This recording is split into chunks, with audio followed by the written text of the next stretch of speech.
Quel comportement avoir avec une personne évitante? Bonjour à toutes et à tous et bienvenue sur ma chaîne Esther Valentin, votre coach spécialisé en vie sentimentale. Et on accueille ensemble aujourd'hui coach Vladimir. Bonjour Vlad, comment tu vas? Salut Esther, ça va et toi? Ça va très bien, je te remercie. Merci d'être là pour aborder ce thème qui est souvent beaucoup demandé. Comment on se comporte avec une personne évitante? Et une petite particularité, puisque moi je m'occupe beaucoup des relations avec les ex, comment se comporter avec un ex évitant? Parce que quand on est dans une relation avec son ex, forcément, à un moment donné, il va y avoir des blocages de l'autre côté et votre ex va vouloir vous éviter. Donc, est-ce qu'il y a des astuces, est-ce qu'il y a des conseils qu'on peut appliquer? Et ben, c'est la question que je vais poser à Esther parce que c'est elle la spécialiste. Esther, est-ce que tu peux nous éclairer? Oui, alors déjà, ce qui serait intéressant de savoir, c'est qu'il faut bien dissocier le style d'attachement évitant, que vous m'avez vu parler, vu que je rebondis là-dessus, vu que tu as parlé du live, on était vraiment sur les styles de personnes évitantes, donc c'est des personnes qui ont peur de l'engagement. Donc ça, c'est vraiment très large, ça sera tout le temps, ça peut être des débuts de relation, etc. Là, on va aussi parler des ex évitants. Et eux, c'est pas forcément leur schéma de fonctionnement qui est évitant, c'est vraiment là, en réaction, dans un contexte. C'est l'environnement actuel qui vous encadre tous les deux avec votre histoire passée qui fait qu'il évite. Pour ne pas laisser d'issue favorable possible, on va dire tout simplement. Mais les conseils vont quand même beaucoup se rejoindre. Vous allez voir. Premier conseil, Vladimir, vraiment, pour se comporter avec une personne évitante, moi je dirais, il n'y aura pas de pression. Il va surtout pas falloir mettre la pression. Quand je dis pression, c'est on veut que l'autre épouse notre rythme personnel. On veut peut-être fixer des deadlines, on est vraiment dans un aspect un peu plus ce que je veux. Un peu contrôlant en réalité, voilà. Alors là, en fonction de nos attentes du coup. Complètement. Donc ça, c'est à éviter, il faut le bannir définitivement, c'est ça? Complètement. Et du coup, comment on fait? On se calque sur l'autre? Ou bien, comment on fait concrètement? On va déporter un peu son énergie, au lieu d'avoir l'énergie à qu'est-ce que je veux et comment je voudrais que ça se passe, c'est comment je remplace ça par comment je fais pour que ça soit vraiment attirant, vraiment positif ce qui se passe dans ma vie, autour de moi. Et donc, en gros, que je fasse un petit peu, mon ex sera le papillon, moi, je vais être la lumière, quoi. D'accord. Je vais l'attirer. On va l'attirer comme ça.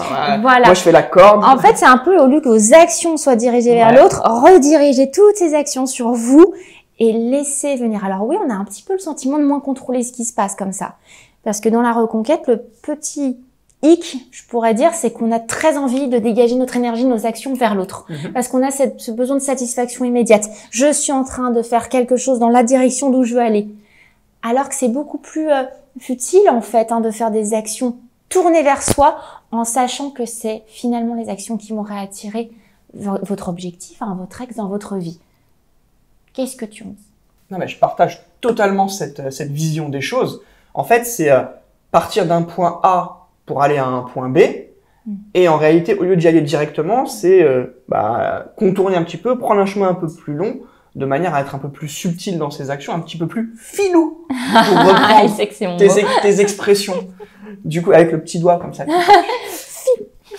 Du coup, je partage tout à fait ta vision des choses par rapport à ce conseil-là. Mais ça doit te rejoindre d'ailleurs sur les actions de reconquête, parce que dans la reconquête, on n'est pas directement... Alors, ça dépend des situations. Il y a des situations où je suis un peu plus rentre dedans. Moi, je suis un coach un peu plus punchy peut-être. Mais effectivement, souvent, il faut être un peu moins direct, de manière à paraître un peu moins acquis, un peu moins en demande, parce que c'est souvent ce qui se produit et c'est ce qui pénalise un peu les reconquêtes, tout ce qui les retarde. Donc évidemment, ça rejoint effectivement les comportements à avoir quand on est en reconquête. Et du coup, est-ce que tu as un deuxième conseil à donner pour avoir le bon comportement avec une personne évitante? Alors en fait, ça va rejoindre le premier, c'est vraiment une attitude générale. Là, on est sur quelqu'un qui veut éviter. Donc il va plus que vous soyez pas comment je cherche à l'empêcher d'éviter, mais comment je le récompense en fait. Je lui donne envie. Alors j'aime pas du tout. Ça c'est un peu de la manipulation par contre. C'est de la manipulation, mais est-ce que ça fait c'est bien, tu l'assumes, c'est cool. Écoutez, voilà les conseils d'Esther, un peu manipulation. Mais je suis à l'aise avec ça. Moi aussi je donne des conseils pour manipuler. On manipule tous un petit peu du moment que ça fait de mal à personne. La manipulation, on l'a dans les couples, hein, juste quand je prends un petit ton de voix pour parler gentiment à mon chéri, est-ce que tu peux m'apporter quelque chose? Ça ne fait de mal à personne si tout le monde y gagne. C'est exactement pareil là, ce principe. C'est comment la personne, elle pourrait être récompensée de venir près de vous, d'être à votre contact. Qu'est-ce qu'elle a à gagner? Donc vous allez y gagner dedans. La personne en face, on est bien d'accord, il n'y a rien de malsain parce qu'elle n'a rien à perdre. Vous ne la forcez pas, vous l'invitez à gagner, à revenir vers vous et à être à votre contact. Donc là, si on veut mettre le mot manipulation, dites-moi, hein, n'hésitez pas en commentaire, vous voyez quelque chose de malsain quelque part? Je crois pas. Je crois que tout le monde est gagnant. Je crois que tout le monde peut franchir justement ces étapes de barrière avec cette manipulation entre guillemets pour aller ensuite vers quelque chose de beaucoup plus sain. La personne évitante voit ce qu'elle a gagné. C'est elle-même qui contourne son évitement. C'est pas à vous d'essayer de creuser dedans. Vous montrez ce qu'il y a gagné. Ok. Bah écoute, je suis assez impressionné par ce conseil parce que effectivement c'est tout à fait juste. C'est attirer l'autre personne et de manière très subtile, quitte même à utiliser des techniques, des procédés qui sortent un peu de l'ordinaire avec un petit peu de manipulation. Mais effectivement, dans les rapports humains, je te rejoins tout à fait, dans les rapports humains, il y a toujours un petit peu de manipulation. On est toujours le manipulé ou le manipulateur de quelqu'un et en l'occurrence, je pense que c'est tout à fait juste. Il faut pas voir, on n'est pas dans le monde des bisounours. Ouais.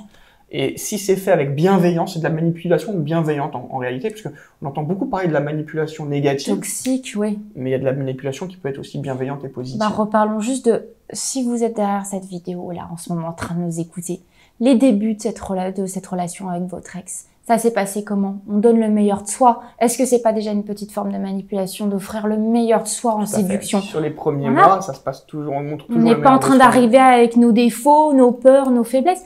Donc c'est déjà un petit peu une manipulation positive. On se donne les meilleures possibilités de réussir. Voilà ce qui se passe. Et là, finalement, on reproduit pareil. C'est comment je lui montre ce qu'il a gagné. Je crée des moments positifs. Même un simple échange SMS, je vais sortir du lot. Pas en lui donnant, attention, parce que vous dégagez un truc. C'est complètement différent. Ça va être qu'est-ce qu'il a gagné? Et ça lui change son quotidien. Il va avoir 36 amis, peut-être qui vont lui mettre « Salut, ça va ?» Vous allez faire un truc différent. Parce que vous allez dégager votre peps naturellement. Ça, c'est ce qu'il a gagné. Vous n'êtes pas en train d'essayer de le contrôler ou d'essayer de lui dire ce qu'il a à faire ou de fixer des deadlines. Vous êtes en train de lui montrer tout ce qu'il a à trouver. Je vais me mettre à la place des coachés. Parce que bien souvent, les coachés, quand ils font appel à nous, on va pas se voiler la face. Ils attendent quand même une action coup de poing, une action miracle. Est-ce que toi, tu as un conseil à donner un conseil rapide qui peut avoir un impact rapidement pour savoir bien réagir, bien se comporter avec une personne évitante? Alors, je dirais qu'il faut vraiment être quelqu'un qui lâche prise. Il faut inviter la personne à être exactement comme vous. Il faut que vous soyez le modèle en fait. Donc en action forte, c'est dites-vous tout de suite demain, là, même aujourd'hui, comment je peux passer par message ou dans mon comportement, si j'ai la chance de croiser mon ex indirectement, comment je montre quelque chose de beaucoup plus peace and love, j'aurais dit, mais c'est pas tout à fait ça. Quelqu'un qui est vachement plus dans l'énergie de profiter de ce qui se passe, qui est plus du tout dans ce contrôle. Comment je peux faire une action tout de suite visible, une attitude, peut-être une posture, peut-être un ton de voix, quelque chose qui casse avec votre rythme d'avant, plus négatif, qu'il a pu garder en repère. Un truc que vraiment vous pouvez faire tout de suite. La posture, je vous assure, ça change. Le ton de voix, ça change. Le regard, vous pouvez même regarder de façon... Ouais, le sourire est hyper important. Le sourire, c'est très important. Complètement. Ça peut être une façon de regarder, une démarche. Ça peut vraiment être des trucs que vous pouvez mettre tout de suite en place, mais je vous assure que ça casse les codes qu'il a écrits sur vous jusqu'à aujourd'hui. Et c'est quelque chose qui attire. Vous avez tout ça en votre pouvoir. Que ça soit physique, que ça soit sur le ton, le verbal, les mots, des tics verbaux. Ça peut être des petites choses, hein. Vous vous rendez pas compte que c'est comme ça qu'un être humain analyse un autre. Ça a le mérite d'être clair, Esther. Franchement, c'est top. Hein. Merci beaucoup pour ces conseils sur le comportement à avoir avec une personne évitante. Si jamais vous avez des questions, je vous laisse les poser dans les commentaires et je me ferai un plaisir d'y répondre sous le contrôle d'Esther parce que c'est vraiment sa spécialité. Et moi, je vous dis à très vite pour une prochaine vidéo. Merci beaucoup, Vlad. Merci beaucoup à vous. Vous savez que on va faire encore d'autres vidéos. C'est très agréable de parler ensemble, de vous conseiller ensemble. Donc, à très, très vite. On ne vous lâche pas.